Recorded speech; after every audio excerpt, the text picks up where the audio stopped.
In the medieval world, nightfall was not a time of comfort or peace, but a moment when fear and superstition weighed heavily on every soul. Darkness was not just the absence of light, but a realm where the unknown lurked, where demons and death were believed to wait for the careless. Imagine lying down fully stretched on a bed of rough straw, your body completely horizontal, knowing that many thought this posture mirrored a corpse. The fear was simple, yet consuming. If you looked too much like the dead, death itself might come for you. So countless men and women chose instead to sleep sitting up, propped against walls, chairs, or bundles of cloth, convinced that by doing so they could fool the Grim Reaper into passing them by. It was less about rest, and more about survival in a world where death was never far from the door. The image is striking. In a small, smoky room, lit by a single tallow candle, a peasant wraps himself in a heavy, damp blanket, his back leaning against the cold stone wall. His head droops forward, his chin resting on his chest. This is not a comfortable sleep. The body aches, the muscles cramp, but to lie flat is to risk inviting death into your chest. Physicians of the time even fueled this fear, claiming that lying down allowed dangerous vapors to rise from the stomach and suffocate the sleeper. The boundary between science and superstition was blurred, and fear filled the gaps where knowledge was absent. In the Middle Ages, people shared their beds with goats and even woke up at night just to pray. Here, you only share with good stories. So hit subscribe and tell me in the comments, what time is it where you are right now? Among nobles, the practice was no less haunting.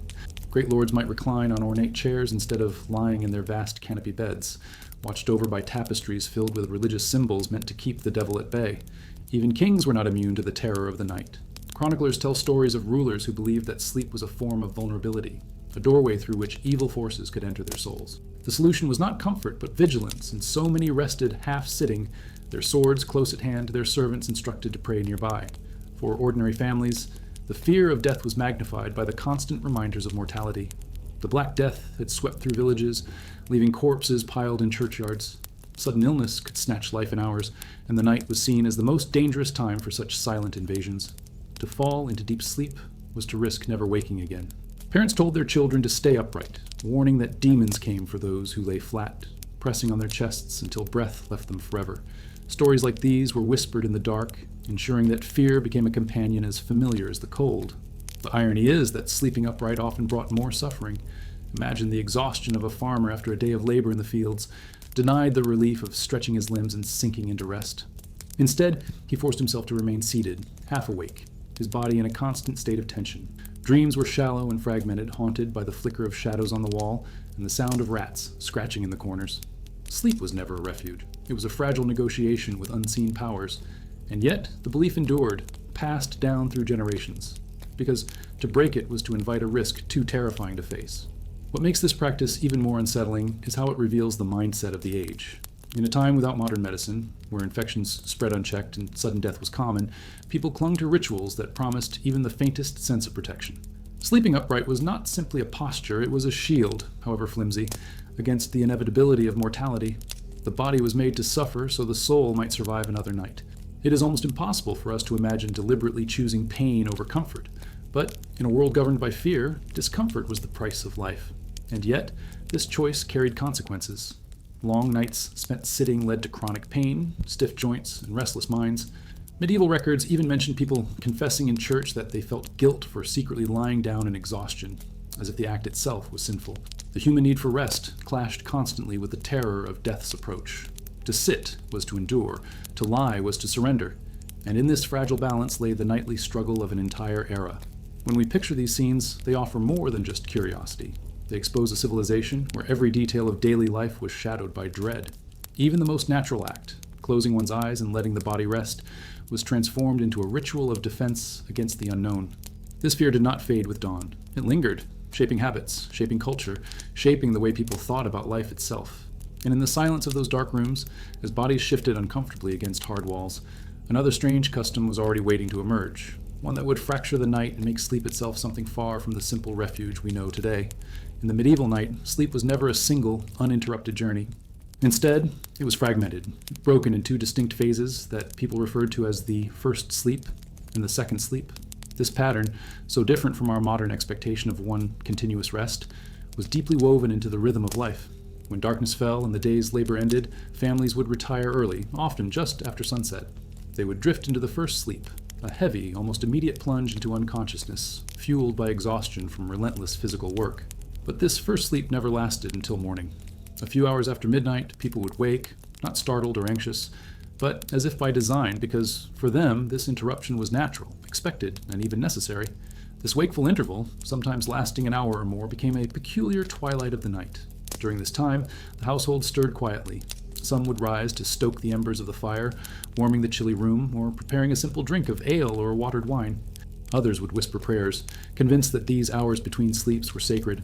The darkness was thick, and the silence profound, broken only by the creak of wood, the scurry of mice, or the distant howl of dogs. Yet within this stillness, life continued in small but meaningful ways.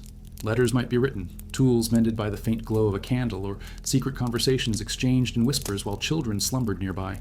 For many, the night's interval was a time of intimacy. Husbands and wives used it to talk quietly, to share concerns about the harvest or the state of the village, or to conceive children under the belief that this pause between sleeps made the body more fertile. Medical texts of the era even encouraged such behavior, claiming that the body was refreshed and better balanced after the first sleep, making this period ideal for both physical closeness and spiritual reflection. This belief, though strange to us, reveals how the medieval mind constantly wove together health, religion, and superstition into a single tapestry. There was also a profound spiritual dimension to the broken night. Monks rose from their cells to chant prayers in the middle of the darkness, marking the canonical hours with solemn devotion. The common folk, influenced by this example, often followed their own simplified routines, reciting psalms or kneeling at the edge of their beds. The night was believed to be alive with invisible battles between angels and demons, and prayers in the waking hours were thought to lend strength against the forces of evil.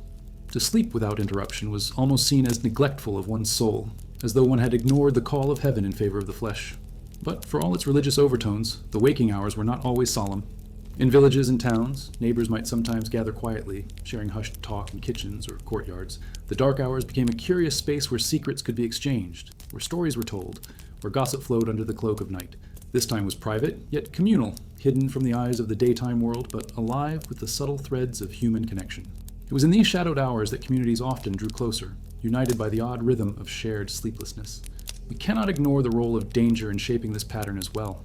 The medieval night was filled with threats both real and imagined. Wolves prowled on the edges of villages, thieves moved silently in the streets, and the fear of spirits was ever present. Waking in the middle of the night gave families a sense of vigilance, a chance to check their doors, tend their fires, and reassure themselves that they were still safe. The first sleep left them refreshed enough to face this dark interval, while the second sleep promised to carry them gently toward dawn. In this way, the broken rhythm of sleep was not simply habit, but a form of survival, a system born from fear as much as tradition. What fascinates modern historians is how universal this practice once was. Records from across Europe and even beyond describe the same rhythm. Peasants in England, merchants in France, and even noble families in Italy all living by the cycle of 2 sleeps. Medical texts from the time advised people to make use of the wakeful interval, not to fight it, but to see it as a natural part of the body's needs.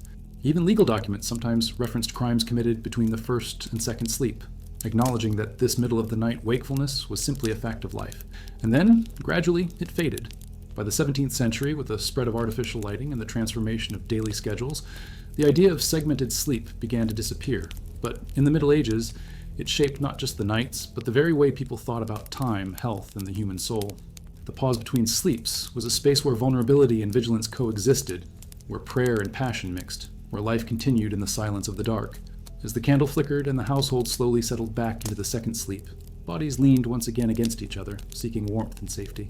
The room filled with quiet breathing, with the rustle of straw mattresses, with the uneasy peace of a world that never truly slept. Yet the night was far from done with its strangeness. Beyond the fragile comfort of these rhythms, another habit of medieval rest revealed just how different their relationship with sleep really was, one that forced people into even closer and more uncomfortable company than the darkness itself ever could. To step into the sleeping chambers of the medieval world is to step into a space that feels both alien and unsettling to our modern sense of privacy. The idea of having one's own bed, let alone one's own room, was an unimaginable luxury for the vast majority of people. Instead, beds were shared, not just with family, but often with strangers, servants, and even animals. A medieval bed was less a sanctuary and more a crowded stage where necessity, superstition, and survival collided. For us, the thought of climbing into bed alongside someone we barely know feels invasive, even shocking. But for those who lived in the Middle Ages, it was routine, and at times unavoidable. In bustling towns, travelers had little choice but to surrender their personal comfort when seeking lodging. Inns were small, smoky, and perpetually crowded. A tired merchant arriving after a long day's journey would be shown to a narrow bed already occupied by another weary soul. There was no embarrassment, no special introduction. They would simply crawl beneath the same rough blanket, back to back or shoulder to shoulder, each trying to carve out a fragment of warmth in the cold night. Sometimes, multiple strangers were pressed together in a single bed, bodies lined up like spoons, their breaths mingling in the darkness. To refuse this arrangement was to risk spending the night outside, exposed to thieves, beasts, or the bitter cold. Even within families, the intimacy of shared beds was extreme by modern standards. A single straw mattress might host parents, children, and even visiting relatives all together. In the homes of peasants, where space was a precious commodity, this crowding was not only practical but necessary. Firewood was scarce, winters were long, and warmth was a matter of survival. To lie close together was to generate heat, to guard one another against the freezing air that crept through cracks in the walls. Infants slept beside grandparents, siblings clung together under heavy blankets, and the line between family affection and enforced proximity blurred into one unbroken experience of collective rest. The mingling of humans and animals added yet another layer to this crowded sleep. Chickens, cats, dogs, and even pigs were often brought indoors at night. For many households, animals were not just property, but living sources of warmth. A dog curled at one's feet was a welcome comfort, a small furnace against the chill. Cats were tolerated for their ability to keep mice at bay, and pigs were sometimes tethered indoors during harsh winters, their bodies radiating heat into the small, smoky rooms. It was a practical choice, but one that blurred boundaries between the human and animal worlds, turning the medieval bed into a chaotic ecosystem of smells, sounds, and shifting bodies. For the elite, the situation was more complex, but not necessarily more private. A nobleman's great bed, adorned with heavy drapes and embroidered linens, might still serve as a gathering place. Servants often slept in the same chamber, sometimes even at the foot of the lord's bed, ready to respond to any command at a moment's notice. In certain courts, ambassadors or favored guests were invited to share beds with rulers, not as a sign of intimacy, but of trust and political alliance. To sleep beside someone was a powerful statement. It meant vulnerability, confidence, and acceptance. The warmth of the bed was not only physical, but symbolic, forging bonds that could determine matters of loyalty and power. The practicalities of these arrangements, however, were far from pleasant. Imagine the sounds of half a dozen bodies shifting restlessly on straw, the constant itching of fleas, the pungent mix of sweat, smoke, and damp wool. Privacy was non-existent, and modesty was constantly tested. People slept in layers of clothing, not simply to keep warm, but to preserve a sense of dignity in such close quarters. The night was filled with whispers, snores, coughs, and the occasional sharp elbow when one person rolled too far into another's space. In these crowded beds, rest was fragile, light, and constantly disturbed. There are records of travelers describing their horror at being forced to sleep with strangers in filthy inns. One French visitor in the 15th century lamented that he had shared a bed with a man who coughed through the night, fearing he would catch some foul disease. Others described being so close to fellow sleepers that they could feel their breath on their faces, or worse, their hands straying in the darkness. What we today would call an invasion of personal boundaries was, in their world, the accepted cost of surviving the night. And yet, this shared experience of sleep created bonds, however uneasy. Families became accustomed to each other's rhythms. Strangers learned to tolerate one another's presence, and communities developed a collective resilience born out of necessity. Sleep was not the private refuge we know today, but a communal act, binding people together in ways that are both fascinating and deeply unsettling. Still, beneath the warmth and forced companionship lay constant discomfort. The combination of damp blankets, unwashed bodies, and the presence of animals made these nights far from restful. Many woke in the morning, sore, itchy, and irritable, carrying into the day the fatigue of a night poorly spent. The bed was not an escape from the hardships of medieval life, but simply another battlefield where endurance was tested. And yet, even in this crowded, restless slumber, another hardship awaited. Beyond the press of bodies and the stench of animals, people often had to endure bedding itself that was foul, damp, and nearly unbearable, transforming even the briefest moments of sleep into ordeals that left lasting marks on their health and spirits. The medieval bed, despite being the central place for rest, was anything but inviting. The very materials meant to offer warmth and comfort often became sources of misery, disease, and revulsion. To us, the notion of sinking into a clean mattress with fresh sheets is a given, but for most people of the Middle Ages, bedding was a filthy ordeal, one they endured rather than enjoyed. Blankets were heavy, often made from rough wool that trapped dampness and odors. Mattresses were sacks of straw that, after months of use, grew moldy, flattened, and alive with insects. The simple act of crawling under the covers at night was to enter a world of smells, textures, and crawling creatures that robbed rest of its peace. Straw, the most common stuffing for mattresses, had an unforgiving life cycle. At first, freshly laid straw might carry the scent of the fields, still crisp and golden.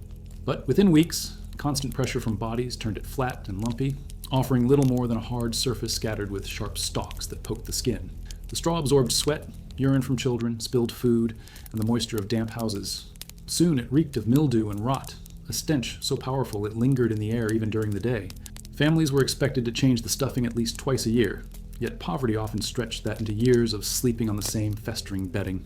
With every night spent in those beds, fleas, lice, and mites multiplied, making each attempt at rest a battle against biting and scratching. Wool blankets, prized for their weight and warmth, were rarely washed. Water was scarce, and washing large textiles was laborious, so blankets were left to accumulate layers of sweat, grease, and smoke from the hearth. These covers became heavy with filth, their fibers clotted and stiff, often giving off a pungent, sour odor. Imagine drawing such a blanket over yourself, its weight pressing down while the smell of old sweat fills your lungs. What was meant to be protection from the cold became instead a suffocating prison of stench. Some wealthier households might sprinkle herbs like lavender or rosemary into their bedding to mask the odor, but these scents were fleeting, quickly overwhelmed by the reality beneath. In inns and communal lodgings, the problem reached grotesque extremes. Beds were used by countless travelers one after another, without any attempt at cleaning. Imagine arriving after a long journey only to find your sleeping place stained, damp, and buzzing with fleas. The body that had left before you might have been riddled with disease, coughing and sweating through the night, and yet you would lie down in the same sheets with no choice but to accept the risk. Some accounts from the time describe bedding so foul that travelers preferred to sleep on the floor, wrapping themselves in cloaks to avoid the horrors of the mattress. Yet even the floor was no refuge, for rats and insects prowled freely, making every corner of the medieval room a trap. This misery was not limited to peasants or travelers. Even noble households, for all their wealth, were not spared the burden of foul bedding. Yes, their mattresses might be stuffed with feathers rather than straw, but these too decayed, clumping together and soaking up moisture. Feathers harbored lice just as easily as straw, and the ornate hangings that surrounded aristocratic beds trapped smoke and dampness, amplifying the oppressive smell of the room. Servants worked tirelessly to beat and air the bedding, but true cleanliness was impossible. The very fabrics that adorned the wealthy became breeding grounds for parasites, making their nights no less plagued by discomfort than those of the poor. The consequences of such conditions went beyond inconvenience. Poor bedding contributed to chronic illness. Respiratory problems were common from inhaling mold spores and dust trapped in straw mattresses. Skin diseases spread easily in shared beds infested with lice. The fatigue of never achieving restful sleep left bodies weaker, more susceptible to infection and exhaustion. What should have been the body's time of healing instead became a continuation of the struggle for survival. Even in rest, the medieval person could never truly escape the burdens of their world. And yet, in this filth, people found ways to adapt. Some scattered dried herbs or rushes over their mattresses, not just for fragrance, but because they believed certain plants could ward off sickness or evil spirits. Others kept their clothes on through the night, not only against the cold, but as a thin barrier between their skin and the crawling life within their bedding. These small measures gave an illusion of protection, even when the larger reality remained unchanged. What is perhaps most striking is how normalized all of this became. Generations grew accustomed to sleeping amid stench and infestation, to waking with bites on their skin and stiffness in their limbs. To them, this was not shocking, but simply life. We recoil at the idea of lying in a damp, vermin-ridden bed. But for the medieval world, it was routine, endured without question because there was no alternative. Sleep, when it came, was shallow and restless, a fragile truce between the body and the environment that sought constantly to break it. The night was thus never a sanctuary, but an extension of the hardships of the day. And just when people managed to drift into uneasy rest beneath those heavy, foul-smelling blankets, the darkness brought yet another terror, one that crept and scurried in the silence. For in many medieval homes, the creatures that ruled the night were not only inside the bedding, but roaming freely in the room itself, ready to disturb whatever fragile comfort one had managed to find. The medieval night was never silent. Even when prayers were whispered and fires burned low, there were always other sounds. Tiny claws skittering across wooden beams, the faint gnawing of teeth in the corners, the sudden squeals that broke the silence. Rats and mice were not occasional intruders, but permanent residents of nearly every home, castle, and inn. To fall asleep in the Middle Ages meant accepting that you were never alone, that in the shadows, just beyond your reach, small, restless bodies moved with relentless hunger. For families already exhausted by cold and hard labor, the knowledge that vermin shared their chambers was a grim reality, but for many, it was also a source of deep fear. Picture a peasant family in a one-room hut, all crowded together on a straw mattress, heavy woolen blankets pulled over their shoulders. As they try to rest, they hear the scratching near the firewood pile or the rustling beneath the rushes scattered on the floor. Sometimes the boldest rats would creep directly across the bedding, searching for crumbs or scraps. It was not unusual for sleepers to wake suddenly to the sensation of tiny feet running across their bodies. In the stillness of the night, such encounters felt like an assault, a reminder that the home was porous, vulnerable, impossible to fully defend. The presence of vermin was more than an annoyance. It was a constant threat. Rats carried fleas, and fleas carried disease. Long before the Black Death devastated Europe in the 14th century, people already associated rodents with sickness and decay, even if they did not understand the mechanics of contagion. Stories circulated of rats chewing on the toes and fingers of infants, drawn by the salt of human skin. In towns and villages, merchants awoke to find their stored grain gnawed away, ruined by teeth and droppings. For those who lived close to the edge of starvation, losing food to rats was not just inconvenient, it was catastrophic. Hunger and disease often came together in the same bed where families tried in vain to find comfort. In inns and communal lodgings, the menace was multiplied. Dozens of travelers shared crowded rooms, their belongings piled beside them, their food stored within arm's reach. For rodents, it was paradise. Rats darted freely across rafters and beams, their shadows flickering in the candlelight. Guests might bolt upright in the night, swearing that they had felt something nibbling at their clothes, or that they heard creatures moving just beneath their heads. To complain was pointless. Everyone endured the same.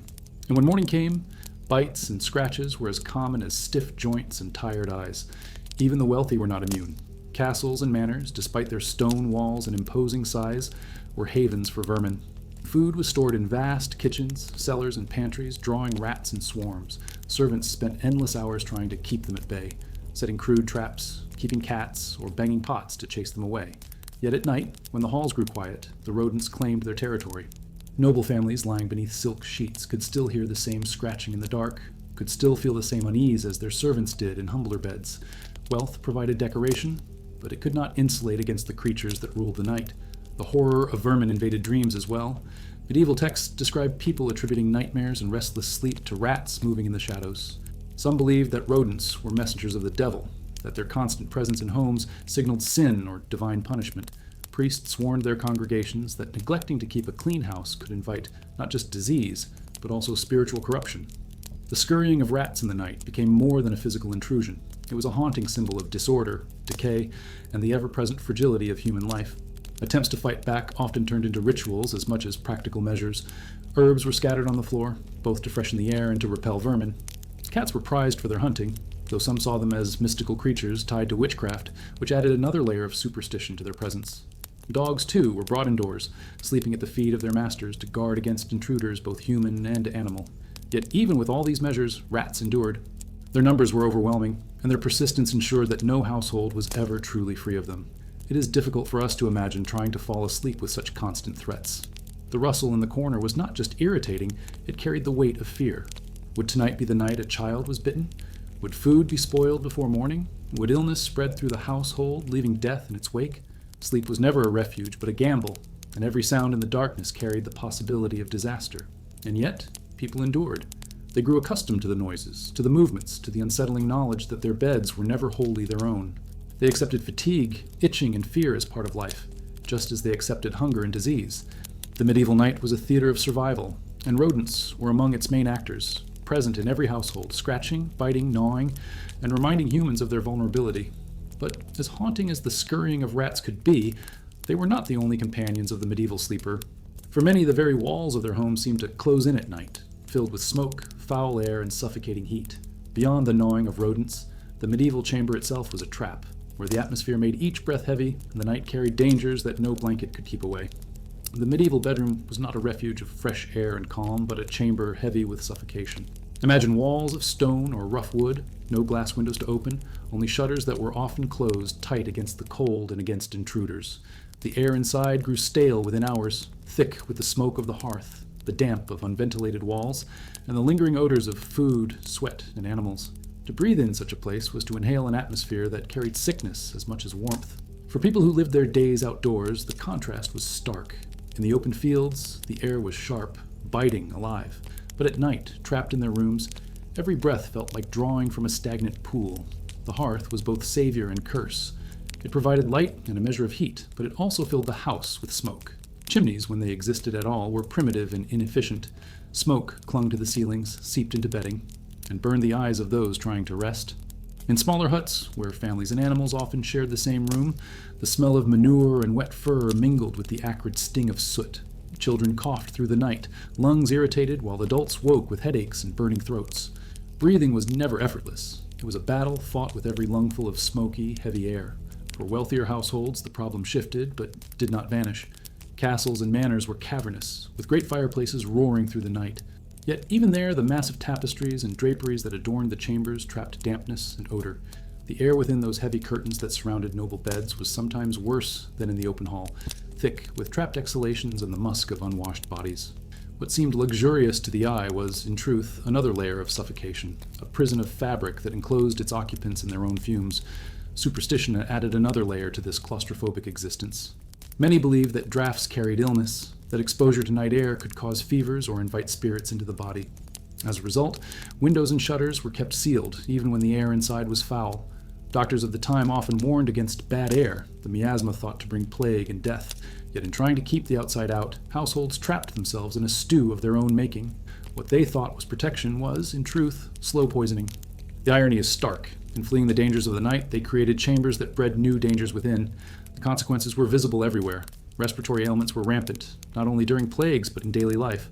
Chronic coughs, inflamed eyes, and wheezing chests were as much a part of medieval existence as hunger or cold. Infants and the elderly, most vulnerable to poor air, often succumbed during long winters when houses were kept sealed for months. The connection between these suffocating conditions and illness was not fully understood, but the suffering was undeniable. Sleep, when it came, was shallow, punctuated by coughing fits and restless tossing, the body rebelling against the very air it needed to survive. The atmosphere of medieval homes was further poisoned by the omnipresence of smoke and candles. Tallow candles, made from animal fat, gave off a greasy odor when burned, filling rooms with a faintly rancid haze. Combined with the soot from the hearth, the glow that lit the night also became a constant assault on the senses. It was not uncommon for people to wake with blackened nostrils or smudges of soot clinging to their faces, evidence of the invisible particles they had inhaled through the night. Even the very materials of the home contributed to the suffocating environment. Rushes and herbs spread across the floors absorbed spills, urine, and waste, but were rarely replaced. They decomposed slowly underfoot, releasing their own foul odors into the room, walls of damp wood or stone-trapped moisture encouraging mold and mildew to thrive unseen, while ceilings dripped condensation onto already damp bedding. To lie down in such an environment was to lie in a world of decay, where every breath reminded you of how fragile survival was. And yet, medieval people adapted in ways that reveal both their ingenuity and their desperation. Some households hung bunches of herbs like sage, mint, or lavender in their rooms, hoping to purify the air and ward off both bad smells and evil spirits. Others burned incense or scattered fragrant petals on the floor, though the sweetness never lasted. These small gestures brought momentary relief, but they could not erase the deeper reality of suffocation.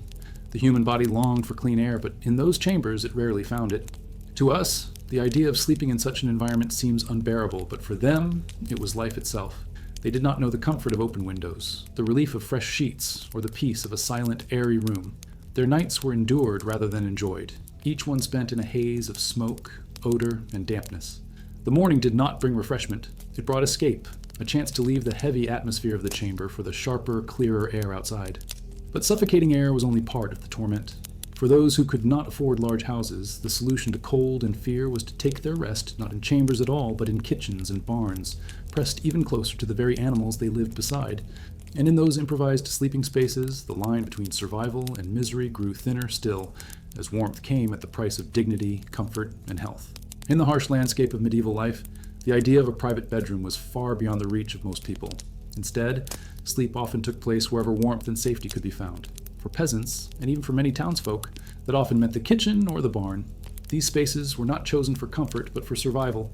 In the long, bitter winters of northern Europe, cold could kill as swiftly as hunger or disease. Families learned that the glow of a dying fire or the body heat of animals was sometimes the only shield they had against the chill of the night. To rest in the kitchen or the barn was not a matter of preference. It was the thin line between life and death. The kitchen, in particular, became a nighttime refuge. By day, it was the heart of the household, where meals were prepared over open flames, where bread was baked and ale brewed. By night, it transformed into a makeshift dormitory. Families gathered around the hearth, spreading rough blankets or cloaks on the hard-packed floor. The fire, reduced to embers, cast a dim glow, its warmth radiating just enough to keep frost at bay. Smoke curled lazily upward, seeping through cracks in the roof beams, while the scent of roasted meat or boiled grains lingered in the air. For children, the closeness of the fire gave a sense of safety, even as their parents listened anxiously for the sounds of wolves or thieves beyond the shuttered door. Barns offered a different kind of refuge. In these spaces, the warmth did not come from fire, but from animals. Horses shifted restlessly in their stalls, cows exhaled clouds of warm breath into the cold air, and pigs grunted softly in straw pens. To lie among them was to surrender human pride in exchange for survival. Families spread themselves on heaps of hay, pulling woolen cloaks over their shoulders, while the muffled sounds of the animals became their lullaby. The smell was overpowering, a pungent mixture of manure, damp straw, and animal sweat, but to those who endured it, the stench meant life. The animals were not just companions of labor during the day, but protectors against freezing nights. This practice also carried a sense of community. In villages, neighbors sometimes gathered in a single barn, pooling together for warmth. Entire households might sleep side by side. The boundary between family and community blurred by necessity. The barn became a collective chamber, where survival depended on cooperation. For children, these nights etched memories of closeness and fear, of shivering under heavy wool while hearing the rustle of mice in the hay. For adults, it was a reminder that survival was not a solitary act, but a shared ordeal. Yet comfort was an illusion. Sleeping in barns and kitchens exposed people to new dangers. Hay and straw teemed with fleas and lice, biting at exposed skin throughout the night. Animals, though warm, could lash out unexpectedly. Horses kicking, pigs rolling, dogs growling at unseen movements in the dark. The risk of fire was constant in kitchens, where a stray ember might ignite blankets or clothing, turning refuge into disaster, and barns carried the threat of disease. Zoonotic illnesses, passed from animals to humans, were poorly understood but all too real, leaving families vulnerable to fevers that seemed to emerge from nowhere. In their attempt to survive the cold, people often invited new miseries into their lives. The symbolism of these sleeping arrangements is striking.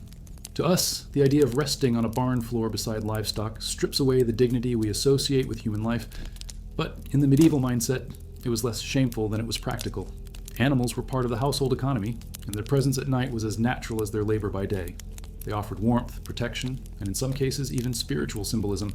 Cats were kept to chase away vermin, but they also carried an aura of mystery, sometimes feared as creatures tied to witchcraft. Dogs were loyal guardians, their growls warning of intruders.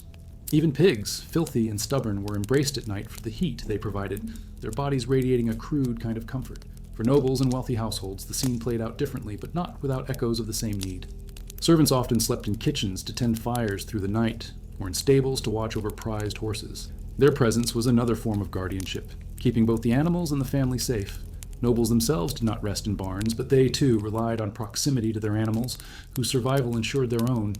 The difference was not in the dependence, but in the layers of separation wealth could buy. What emerges from this picture is the constant compromise between survival and suffering. To endure the night in a medieval barn or kitchen was to exchange one set of dangers for another, to choose between the deadly cold outside and the biting filth inside. It reveals a world where comfort was not the goal of sleep, but a luxury so rare it was almost unimaginable. Rest was stripped to its rawest function, the chance to keep breathing until morning. And yet, for all the improvisation, for all the desperate measures, the medieval bed itself remained a crude, unforgiving contraption. Even when one escaped the barn or the smoke-filled kitchen, what awaited was often no better. A mattress of straw or leaves that was as hard and infested as the ground itself.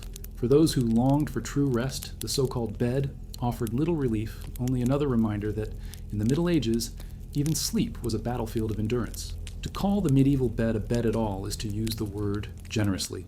What awaited the weary body at the end of a long day was less a sanctuary of comfort and more a crude arrangement of whatever materials could be gathered. For the poorest, there was no mattress at all, only a pile of rushes or dry leaves spread over the dirt floor. These were called truckle beds, or simply pallets, and they offered little more than the hardness of the earth with a thin cushion against the bones. Families lay down together on these makeshift nests, often wrapped in the same damp cloaks they had worn during the day, hoping that their own collective warmth would soften the unforgiving surface beneath them. Resting on such ground was not rejuvenation, but endurance, and every dawn brought aches that became permanent companions. For those who could afford slightly better, a sack filled with straw served as the medieval mattress. At first the straw crackled with freshness, its stalks clean and fragrant from the fields, but it quickly turned into a burden. Within weeks, the constant weight of bodies broke the stalks into dust, leaving the mattress flat, uneven, and lumpy. The straw absorbed sweat and moisture, growing damp and heavy, smell sour and moldy. It also became a breeding ground for pests. Fleas, lice, and mites thrived in the warmth of the mattress, biting through the night, leaving sleepers scratching until their skin was raw. Changing the straw was laborious, and for many, it was done only once or twice a year, which meant that for months people slept in a nest of decay. The wealthy did not escape discomfort. only transformed it.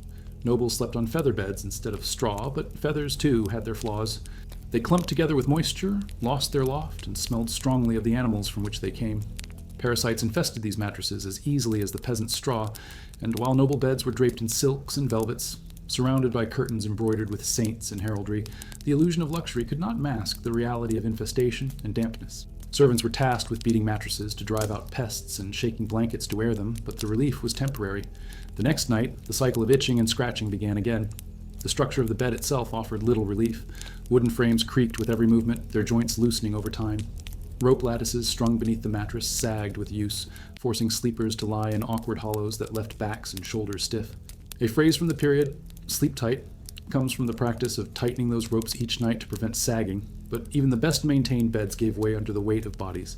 In peasant homes, beds were often no more than rough planks laid on the ground, with no ropes at all, hard surfaces that bruised the flesh as much as they supported it.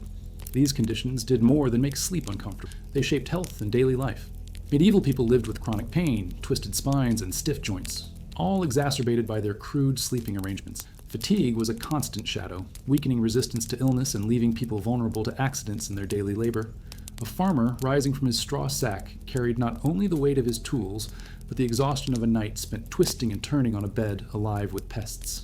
A noble rising from his feather bed carried the same tiredness, hidden under layers of velvet but gnawing at him all the same. In this way, sleep in the Middle Ages rarely restored. It drained, slowly, invisibly, night after night. Superstition also crept into the very design of bedding. People sometimes placed knives or religious icons beneath their mattresses, believing they would ward off spirits that came in the night.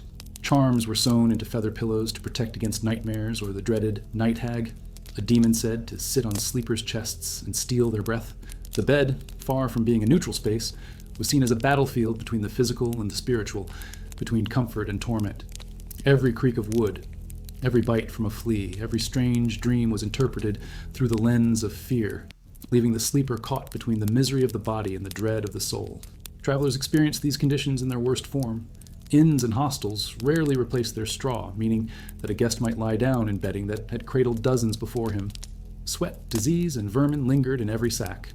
A weary merchant, desperate for rest after days on the road, would find himself scratching at his skin, choking on the musty air and waking with bites covering his body. Complaints meant little. Innkeepers had neither the means nor the incentive to offer better. For those who could not afford even this, the floor itself became the bed, and cloaks their only blankets, leaving them more exposed to the vermin that scurried freely across the room. It is easy to underestimate how profoundly these crude mattresses shaped the rhythms of medieval life. What we now take for granted, a good night's rest, was a rarity then, reserved for no one, not even kings. Sleep was shallow, broken, and haunted by discomfort. To wake each morning was not to feel refreshed, but to feel relieved to have survived another night of scratching, coughing, and shifting on damp, pest-ridden bedding. For medieval people, sleep was not the balm of the weary, but another trial in a world already heavy with suffering. And yet, as unforgiving as these beds were, they were only one part of the ordeal. The mind itself was unsettled by what came with sleep. For in the Middle Ages, dreams were never just dreams. They were messages, warnings, or even demonic intrusions. And so, when the body finally succumbed to restless slumber on its crude bed, the soul entered another realm where fears were magnified and the night revealed yet deeper terrors. In the medieval imagination, sleep was never simply a natural pause in the day. It was a passage into another realm, one where the mind became vulnerable, the soul was believed to wander. Dreams were not dismissed as fleeting illusions. They were interpreted as divine messages, warnings of danger or dark assaults from demons. To close one's eyes was to surrender not only the body to the discomfort of filthy bedding and suffocating air, but also the soul to unseen forces. In a world where religion and superstition shaped every detail of life, the night's visions carried a weight that could terrify or inspire. For many, dreams were viewed as sacred communications. A peasant might wake from a vision of a radiant figure speaking in whispers and interpret it as the voice of a saint. Such dreams could be shared with the local priest, who might confirm their divine origin or warn that they were deceptions sent by Satan. Chroniclers and theologians alike wrote of dreams guiding decisions, offering glimpses of the future or exposing sins hidden from daylight. In monasteries, monks often rose from their beds to record dreams they believed came from God, filling manuscripts with strange and haunting imagery. For them, the night was not wasted time. It was another arena in which the eternal struggle between salvation and damnation played out. But not all dreams were welcomed. Nightmares were seen as the work of demons or witches, intrusions into the vulnerable sleeper's soul.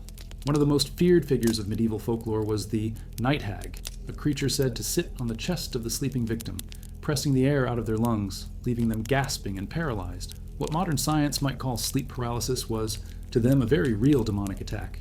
Entire families whispered of relatives who had felt the weight of invisible bodies crushing them in the dark, their cries stifled until they awoke drenched in sweat. Some people placed knives under their pillows or holy charms by their beds to protect against these nocturnal invaders. Every dream of suffocation or terror became evidence of unseen battles fought in the shadowed hours. The fear of dreams was reinforced by the church, which warned that the devil could use the night to corrupt the faithful. Temptations of lust, in particular, were blamed on demonic influence. To wake from a vivid erotic dream was to feel not only shame but also suspicion that one's purity had been targeted by dark powers. Priests urged their flocks to confess such dreams, treating them as spiritual stains. This turned the most private experiences of the night into public matters of guilt and penance. The bed became not only a place of restless discomfort, but also of moral danger, where even one's thoughts could betray them. Medical theories of the time offered their own interpretations, often blending seamlessly with superstition. Physicians wrote that undigested food could cause wild dreams, claiming that eating heavy meats late in the evening filled the body with vapors that rose into the brain during sleep. These vapors twisted the mind into seeing grotesque or terrifying images. A dinner of pork or venison might lead to a nightmare of beasts, while spiced wine might give rise to visions of fire or sin. To the medieval sleeper, the connection between body and spirit was inescapable. What you ate, how you prayed, and what charms you placed at your bedside all determined what you might see when your eyes closed. Yet not all dreams were seen as harmful. Some were treasured as glimpses into the future. Farmers might dream of overflowing barns and take it as a promise of a good harvest. Warriors might see themselves crowned with laurel and believe it foretold victory. Even rulers took dreams seriously. Chronicles describe kings consulting monks and astrologers after strange visions, hoping to extract guidance for war or governance. The blurred line between prophecy and imagination gave dreams an influence over decisions that affected entire nations. In this sense, the medieval night shaped not just the individual, but the course of history itself. Ordinary people wove dreams into their daily storytelling. A woman might tell her neighbors she dreamt of her deceased husband visiting her, interpreting it as reassurance that his soul was at peace. A child might wake crying from a nightmare of wolves and be soothed with prayers and blessings. Dreams became part of the fabric of community life, their meanings debated in markets and churches, reinforcing the belief that sleep was never neutral. It was a portal, and what passed through it could not be ignored.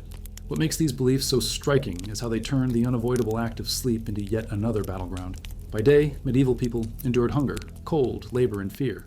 By night, when the body finally collapsed in exhaustion, the mind was forced into a realm where demons lurked. Saints whispered, and destiny itself seemed to hang in the balance.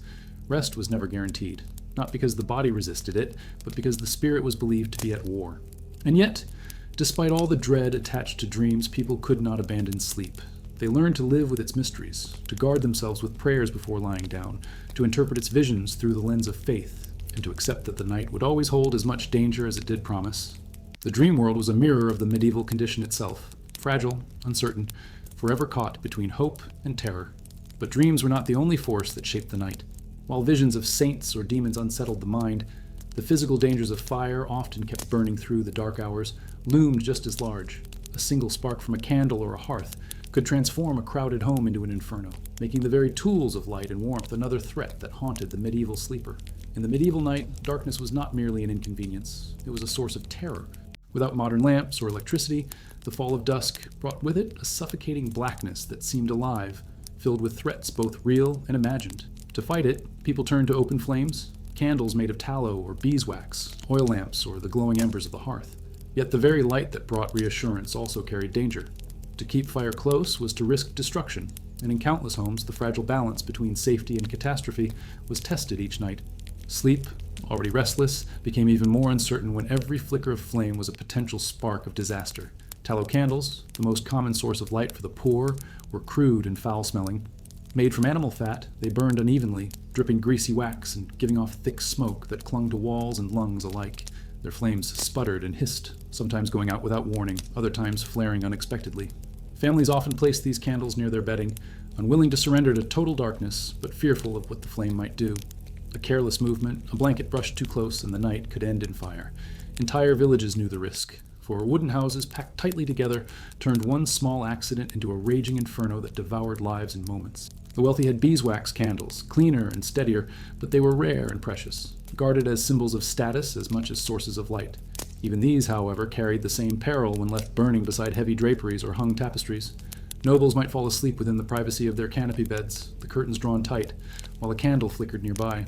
One gust of air, one sagging curtain, and the chamber could transform into a blazing tomb.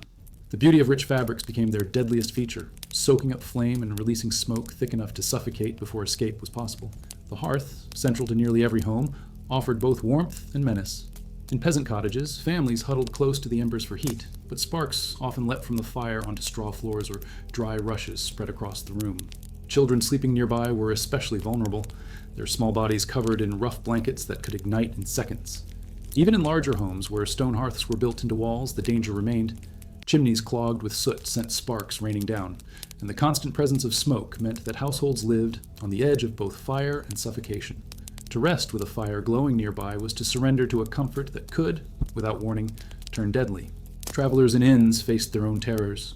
Common sleeping rooms were crowded with strangers, each bed lit by a single candle set on a nearby table.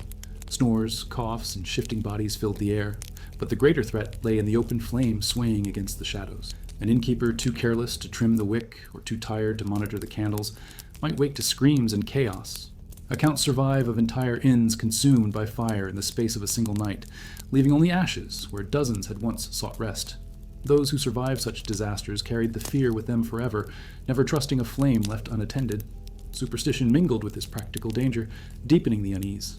Fire was seen as both divine and destructive, a gift from God, but also a weapon of judgment. A house fire was not just misfortune, but often interpreted as punishment for sin. People prayed before their hearths at night, asking for protection not only from thieves or demons, but from the flames themselves. To fall asleep in its glow was to place one's life in the hands of forces beyond control. A single spark became both a physical hazard and a spiritual omen, reminding medieval families of their constant vulnerability. The fear was not unfounded. Records from towns across Europe revealed devastating fires that destroyed entire neighborhoods.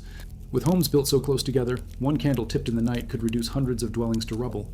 Firefighting as we know it did not exist. Once flames took hold, they spread unchecked, driven by wind and fed by timber, thatch, and cloth. Survivors described the roar of fire sweeping through streets, the sky glowing red, and the smell of burning flesh carried for miles. These collective memories haunted generations, and yet people could not abandon their reliance on open flames, for without them, they were left blind and vulnerable in the dark. Families developed rituals to manage this fear. Candles were snuffed with careful prayers, their smoke rising like offering. The hearth was banked with ashes to smother sparks, while keeping the embers alive until morning. In noble homes, servants were ordered to keep watch through the night, tending fires and ensuring candles did not burn too low. Yet even with these precautions, accidents were inevitable. A weary servant might doze, a child might knock a candle over, or a gust of wind might tip a torch. The medieval sleeper always carried the knowledge that light and warmth, the very things that promised safety, could in an instant betray them. And still, despite all these precautions, the fear of flames was only part of the nightly ordeal. For beyond the light and its dangers, the medieval night brought another subtler form of misery. The clothing and coverings people wore to bed. Layered in heavy garments and bundled against the cold, they slept not in freedom but in constraint, their own bodies trapped by the very protections meant to keep them safe. Clothing in the medieval night was not discarded at the bedside as we might imagine today. The idea of slipping into clean nightwear, of letting skin breathe freely beneath sheets, belonged to a world that did not yet exist. Instead, most people went to sleep fully dressed, wrapped in the same heavy garments they wore during the day, often piling on even more layers to shield themselves from the biting cold. Sleep was not about relaxation, it was about survival. Each piece of clothing served as armor against the night, but this armor also created discomfort that seeped into every hour of rest. Wool was the constant companion of the medieval sleeper. Coarse tunics, rough stockings, and thick cloaks were kept on through the night, trapping heat close to the body. For peasants, these garments were rarely washed, stiff with sweat, dirt, and smoke from the hearth. To sleep in them was to lie in one's own history of labor. The day's toil pressed against the skin until dawn. The garments scratched, chafed, and grew damp with breath and perspiration. Yet to strip them away was unthinkable. Nakedness in the medieval world was associated with shame, vulnerability, and sin. Even married couples often lay together with clothes still clinging to their bodies, layers of fabric standing between them and the intimacy we might expect in a shared bed. The wealthy had finer fabrics, linen, silks, and furs, but these too were layered in ways that made sleep a constrained experience. Nobles often wore long night tunics or shifts beneath their outer garments, covering themselves from head to toe. Women bound their hair in cloths or caps to protect it from lice, while men pulled wool hats low over their ears to ward off the cold. Gloves were sometimes worn and boots placed close by, ready in case of alarm.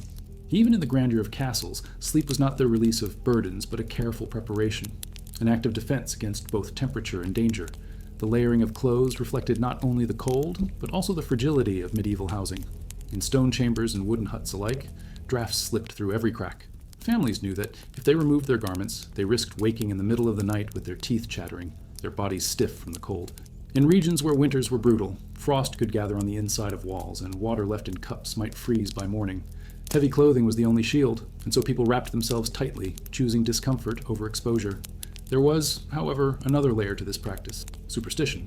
Many believed that the night air itself was dangerous, that illness traveled on the cold breeze. Clothes were thought to guard not only the body's warmth, but also its health, shielding against fevers and chills.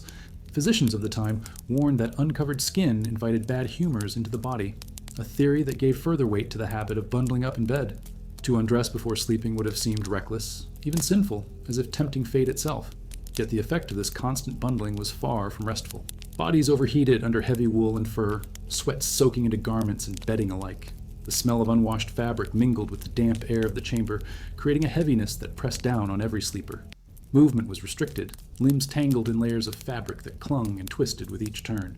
In the crowded beds of peasant homes, this meant that families often lay rigid and still, each person wary of jostling the others as they struggled to find a pocket of warmth within their cocoon of clothing. The discomfort extended beyond the physical. To sleep clothed was also to remain alert, half prepared for interruption. In towns, fires or sudden alarms could call entire households into the streets. In villages, the howl of wolves or the cry of an intruder might demand immediate action.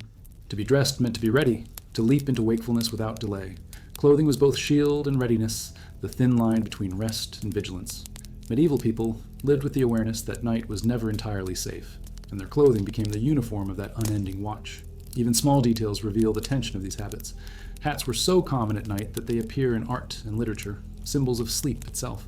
The image of a medieval sleeper, head wrapped in wool, cap pulled low, became an emblem of rest in a world where hair uncovered in the dark was seen as indecent or dangerous.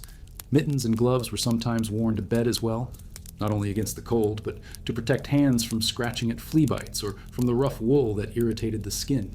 Each garment told a story of a society where survival and modesty merged, where the line between protection and imprisonment blurred with every layer pulled on. And still, despite all these precautions, clothing could not shield the body from the filth of the bedding, the smoke of the hearth, or the pests that thrived in every crevice. Heavy garments might preserve warmth, but they could not offer true relief. Medieval sleep was a restless compromise, a body swaddled in layers, sweating and scratching, trapped in its own attempt at survival.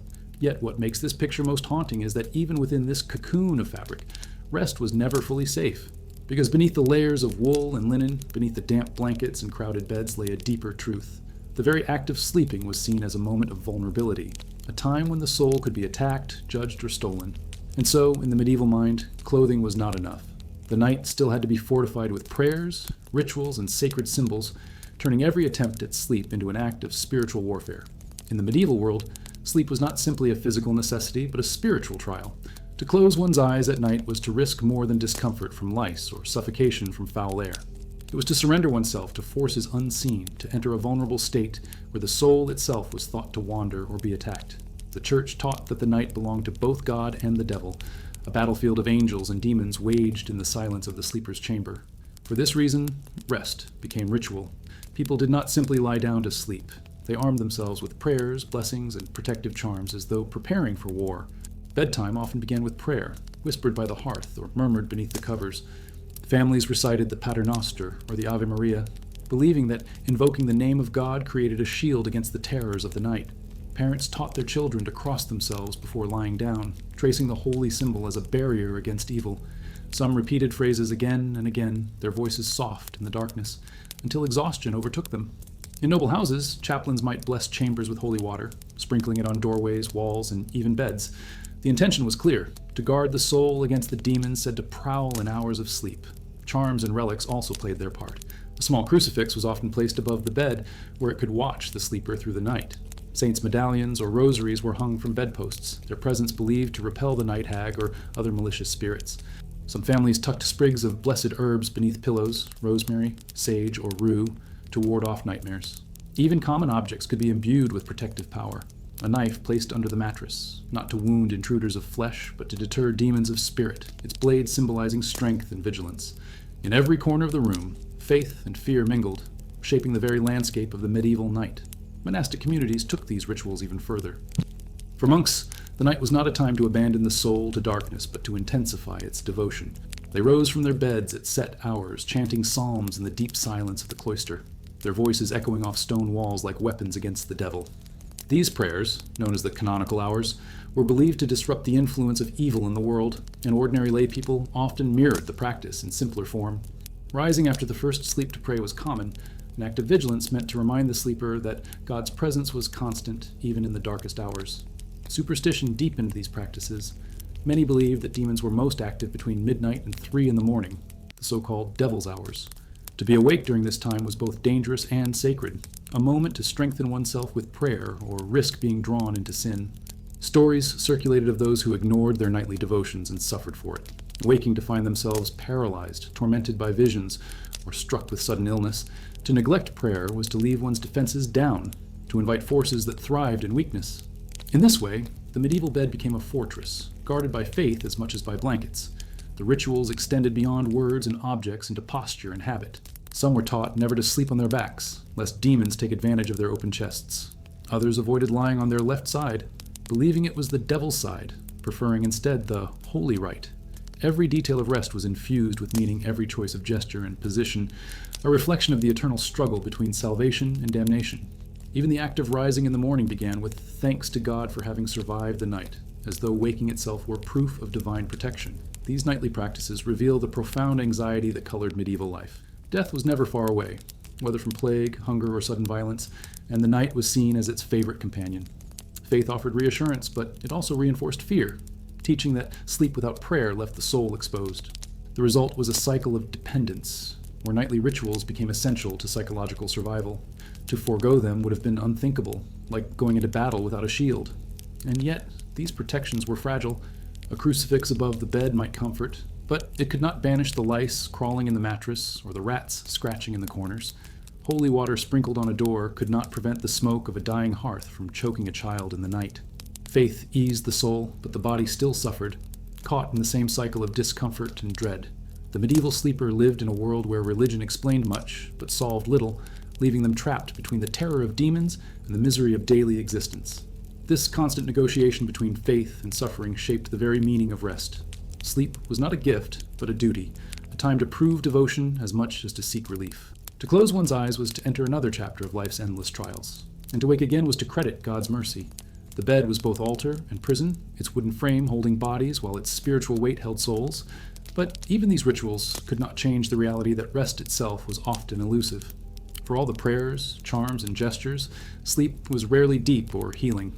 The interruptions of the night, whether from vermin, cold, fire, or nightmares, reminded medieval people that rest was a luxury never fully achieved. And this gave rise to a final truth, that in their world, sleep was not truly about health or recovery at all, but about surviving the night, clinging to superstition as if it were medicine. And as this strange landscape of belief and suffering unfolded, it became clear that medieval people did not understand sleep as a natural necessity for the body. Instead, they saw it as something mystical, fragile, and dangerous, an act wrapped in meaning far beyond biology. Rest, to them, was less a matter of health than of fate, shaped by the will of God, the whispers of demons, and the fragile protections of ritual. In the medieval world, sleep was not understood as a biological necessity, a time when the body repaired itself and the mind reset. That concept was far beyond the reach of contemporary knowledge. Instead, sleep was viewed through the lenses of superstition, morality, and divine will. To rest was not about health, but about fate, about surviving another night under the shadow of unseen forces. People did not ask, "Did I sleep well?"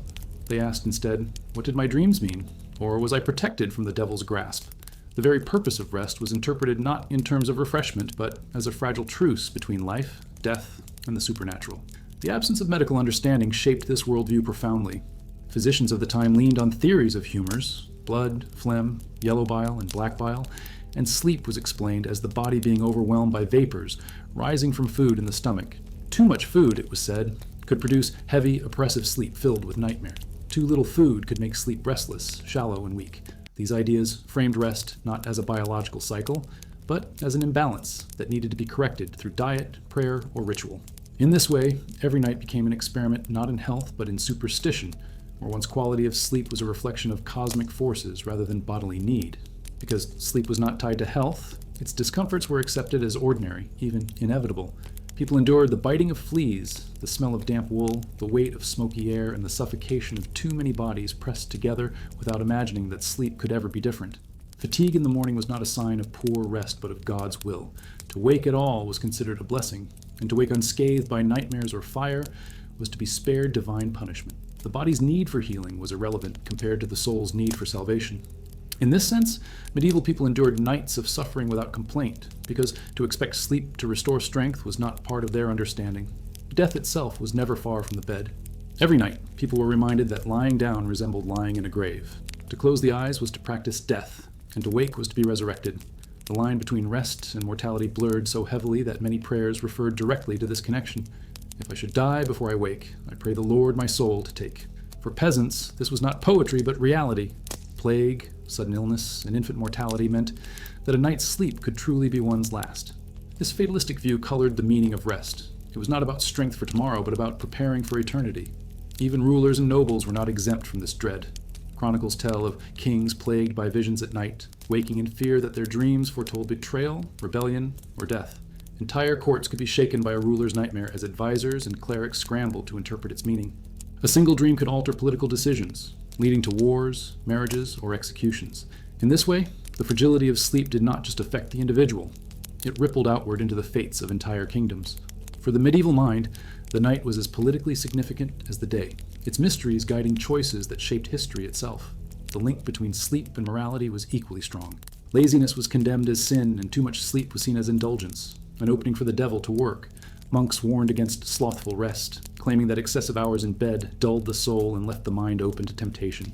Yet too little sleep was also dangerous, believed to weaken one's ability to resist sin during the day. People were trapped in a paradox where the act of sleep had to be carefully balanced, as though their very salvation depended on the right measure of hours. In this sense, rest became less about restoring the body and more about maintaining one's spiritual integrity. Superstitions colored even the smallest details of how people went to bed. Some believed that positioning oneself facing east, toward Jerusalem, brought divine protection. Others avoided lying on their left side, the so-called devil's side, preferring the right, which symbolized holiness. Placing holy texts near the bed was thought to create an invisible shield, while leaving shoes turned inward at the foot of the bed could confuse demon-seeking entry. Every motion was ritualized, every gesture infused with meaning. Sleep was not ordinary. It was a nightly ceremony in which the soul had to be defended as fiercely as the body. And while religion offered a framework of protection, it also reinforced fear. Preachers reminded their flocks that the devil worked hardest at night, whispering temptations and stirring nightmares. Illnesses that struck suddenly in the dark were seen as proof of his meddling. To die in one's sleep was not just a tragedy, but a warning, a reminder of the eternal stakes. People clung to their prayers and charms not because they believed sleep could heal them, but because they feared what might happen if they faced the night unprotected. What makes this perspective so haunting to us is that it stripped sleep of its gentleness. Today we see rest as a gift, a reprieve from the demands of waking life. To the medieval sleeper, it was another ordeal, another battlefield, another chance to fall prey to forces they could neither see nor control. The body ached, the mind feared, and the soul was never safe. In such a world, the idea of healthy sleep did not exist. There was only survival, enduring the darkness, hoping to wake and trusting that God had spared you for another day. And yet, beneath all these beliefs and rituals, one final truth lingered. The very act of sleep revealed how deeply superstition overshadowed science. For, in the end, medieval rest was less about health than about mystery, and the countless discomforts of the night were accepted as unavoidable. This left people trapped in a cycle where endurance mattered more than well-being. But the story of their nights does not end here. Because as strange and suffocating as these beliefs were, they also shaped a culture where even the most ordinary details of daily life, like the act of closing one's eyes, became charged with meaning. And from this tension between suffering and superstition emerged the defining attitude of the medieval night, that rest itself was less a comfort and more a test of faith. The Church's influence over medieval life was absolute, and the realm of sleep was no exception. In a society where every act carried spiritual weight, the hours of rest were carefully monitored, judged, and shaped by religious authority. Sleep was not treated as a private matter of the body, but as a communal concern of the soul. Priests, monks, and theologians turned the night into a stage for discipline, using sermons and doctrine to teach believers that even their unconscious hours reflected their moral standing. Rest itself became a tool through which the church reinforced control, reminding people that there was no corner of life, no, not even their beds, free from divine scrutiny. The doctrine of sleep was often woven into sermons. Preachers warned congregations that too much rest was sloth, one of the 7 deadly sins, a gateway to damnation. To linger too long in bed was not simply laziness, but rebellion against God's command to labor and pray. Sleep was tolerated only as much as it was necessary for survival, and even then, it had to be balanced with vigilance. The idea of rising for prayer in the middle of the night was deeply encouraged, modeled after the monastic life, where monks woke at set hours to chant psalms. Ordinary people imitated this rhythm, believing that breaking sleep to honor God proved their devotion. Rest, therefore, was never allowed to be indulgence. It was carved and reshaped by religious duty until it became a disciplined ritual. Monastic orders embodied this vision of sleep as discipline most starkly.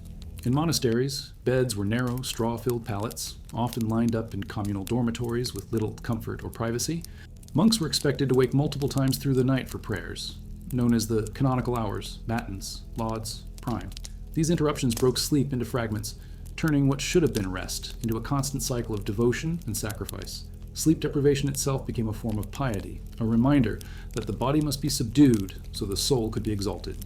For monks, to suffer through the night was to imitate Christ's own suffering, and this ideal spilled over into the expectations placed on lay believers. Women, too, were subjected to strict teachings about sleep.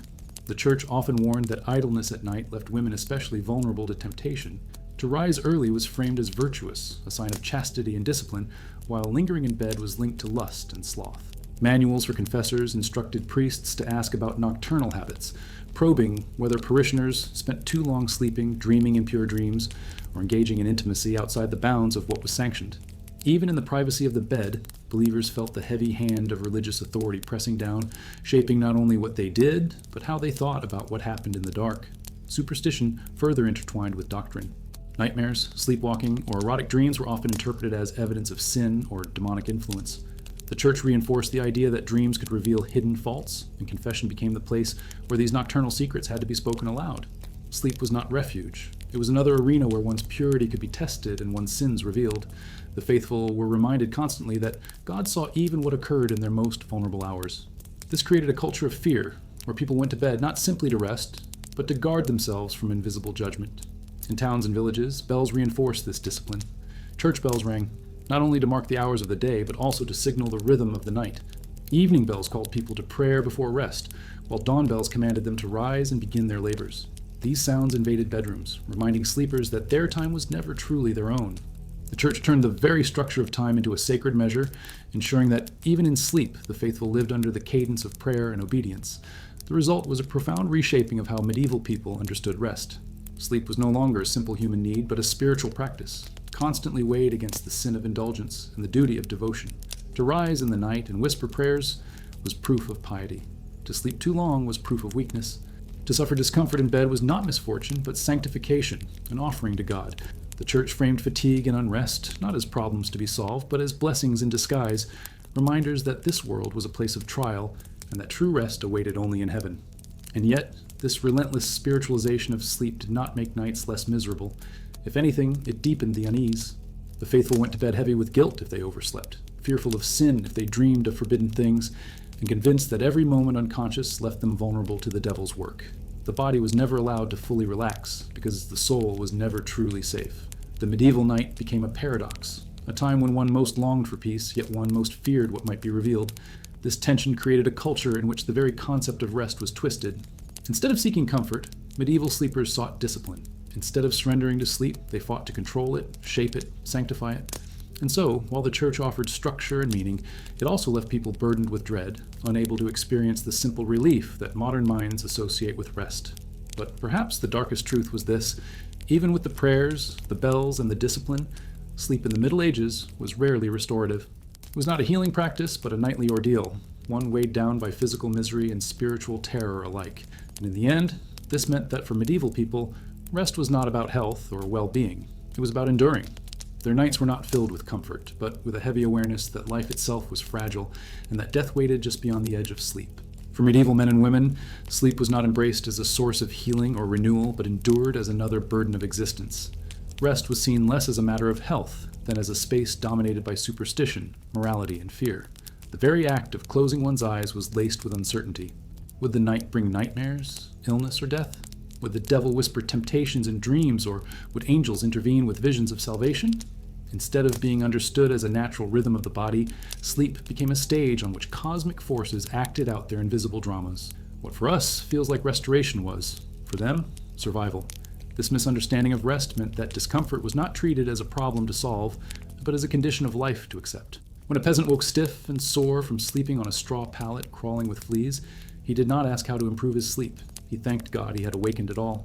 The aches and fatigue of broken nights were folded into the larger tapestry of suffering that defined daily existence.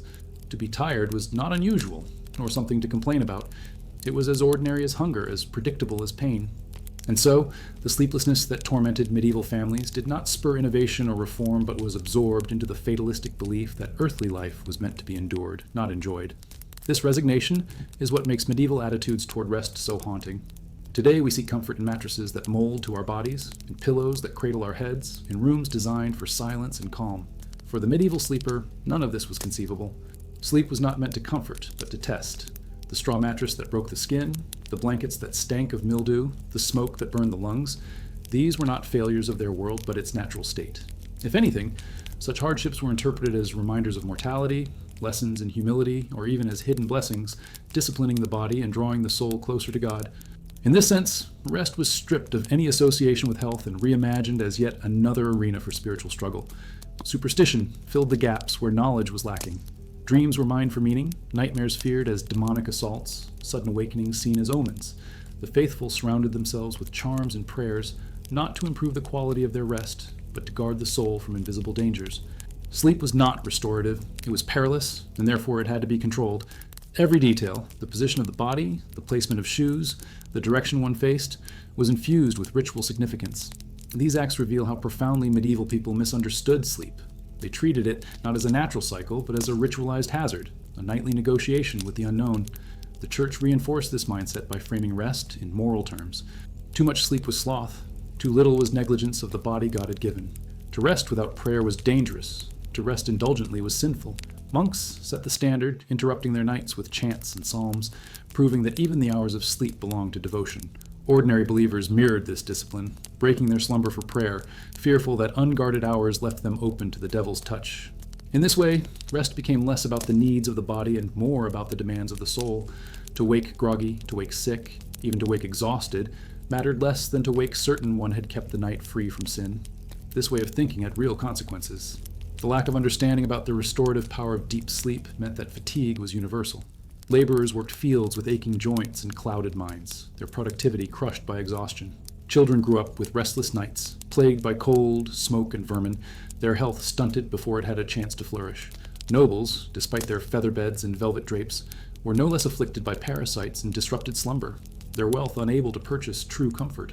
And yet, none of this produced an effort to change, because the discomfort of sleep was not seen as a problem, but as the condition of human life in a fallen world. What is most striking is how alien this attitude feels to us. We prize sleep as essential for health, tying it to longevity, strength, and peace of mind. The medieval mind, by contrast, treated rest as another test of faith, its misery another reflection of the fragility of flesh. It was not something to improve, but something to endure. A bad night was not an obstacle to overcome, but a reminder of the nearness of death. To awaken was less about feeling restored and more about being spared, another day granted by divine mercy. And yet, this fatalistic acceptance of suffering shaped a culture deeply aware of life's precariousness. The medieval sleeper lived in constant recognition of mortality. Every prayer before bed, every crucifix above the door, every whispered psalm in the dark testified to the same truth, that sleep was a rehearsal for death, and that the night was never guaranteed. To survive, it was to be granted another fragile thread of existence in a world where nothing was secure. This is perhaps the most profound legacy of medieval sleep. It reminds us that rest, which we now treat as an oasis of health, was once experienced as a battlefield of superstition, discomfort, and fear. Their beds were not sanctuaries but prisons, their nights not healing but haunting. And, in their struggle to endure, we see the vast distance between their world and ours. A distance measured not only in science and medicine, but in the very way we imagine the simplest, most universal human act, the closing of our eyes.